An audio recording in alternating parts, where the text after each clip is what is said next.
Let us begin with a gentle truth. The mind, once trained in a direction, will keep flowing there like a river finding its slope. So today, let's talk about what it really means to guide this river. This wild, willful, ever-wandering mind. If you a meditator, or trying to be one, you've probably noticed something annoying and deeply human.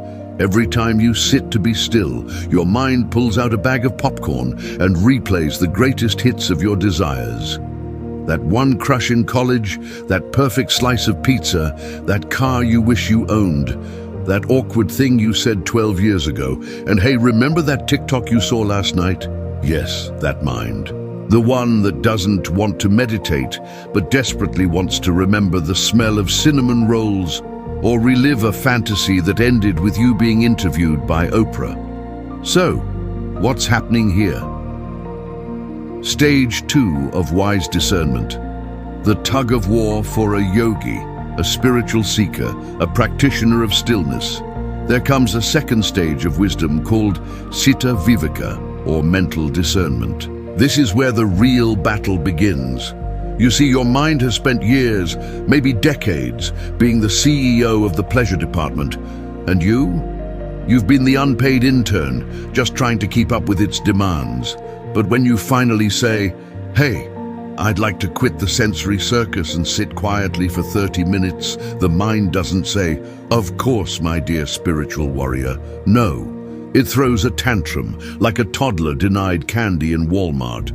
This is the unavoidable inner conflict. The yogi wants stillness. The mind wants Netflix. The yogi wants breath awareness. The mind wants birthday cake and a crush from 2006. And yet, this friction is sacred, because it is the fire in which strength is forged. Viryam arabato dalham. Steady effort arises in the courageous. So what does one do?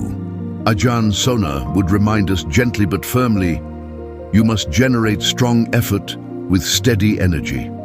Without it, the mind will win every single round. This is why silence and solitude are so powerful. When you unplug from the world, when the mind doesn't get its usual snacks, its whining fades. Eventually, it begins to listen. But this requires consistency, a daily commitment to the practice, even when it feels like nothing is working. Let me put it in American terms. Meditation is like going to the gym, but for the parts of your soul that still believe peace is possible. You don't get six-pack abs after one sit-up. Likewise, you don't get mental clarity after one sit. But if you keep showing up, sincerely, patiently, gently, a shift begins. Stage 3 of discernment, the truth of not mine. Now we enter deeper waters, Upadhi-Viveka, the discernment of non-identification. This is where the yogi sees clearly.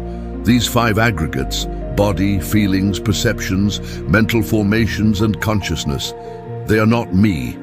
They are not mine. They are not myself. Let's say it in Pali, like the old masters. Neta mama nesoham asmi namiso ata. This is not mine, this I am not, this is not myself.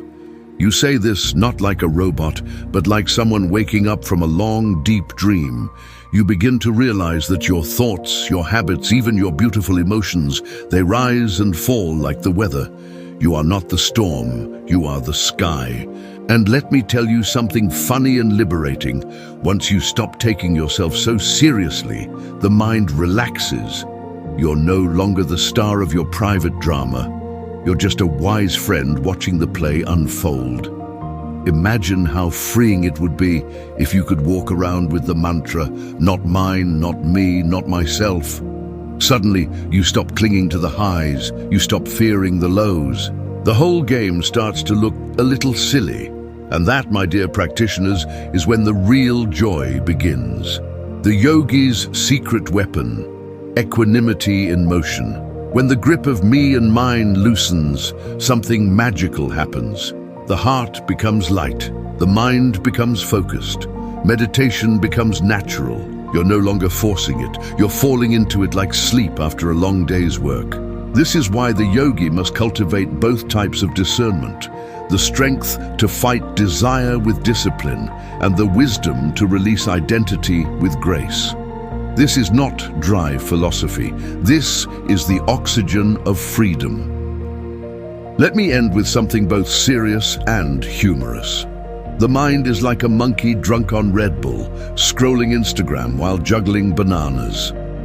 And yet, this monkey can be trained, slowly, gently, repeatedly, through effort, through wisdom, and through this beautiful path the Buddha laid before us. We can find stillness, not by becoming someone new, but by remembering who we were before the mind forgot silence. So sit, breathe, and remember, this is not yours. You are not that. That is not your true self. And in that truth, may your mind bow to peace. Sadhu, sadhu, sadhu.